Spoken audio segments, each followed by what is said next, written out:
இன்று காலை ஒரு துக்க செய்தி.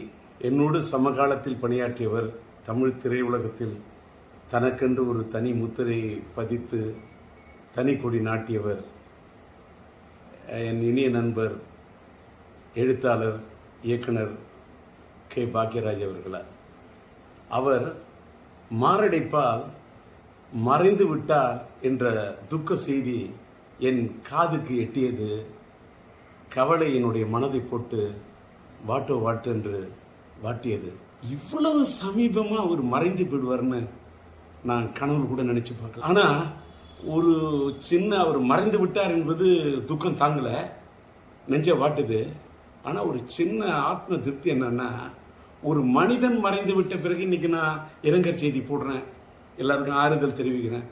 ஆனால் அவர் உயிரோடு இருந்தப்பவே, அவருக்கு ஒரு பாராட்டு விழா நடந்தப்ப அவருடைய காது குளிர, அவருடைய மனம் மகிழ, ஒரு சமகாலத்தில் என்னை விட ஒரு சீனியர் மூத்தவர், அவரை போய் நான் மனதார பாராட்டிட்டு வந்தேன் அப்படிங்கிறத நினைக்கும் போது எனக்கு ரொம்ப அது ஈட்டி போல் அது என் இதயத்தை தாக்கியது. அதனால் என்னுடைய துக்கத்தை எங்கே போய் சொல்வது?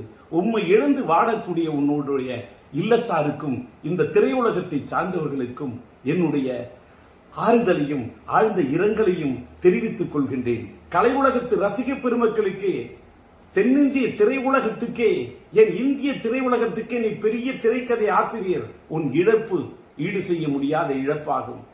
உம்மை இழந்து வாடக்கூடிய ரசிக பெருமக்களுக்கும் என்னுடைய ஆறுதலையும் ஆழ்ந்த இரங்கலையும் தெரிவித்துக் கொள்கின்றேன்.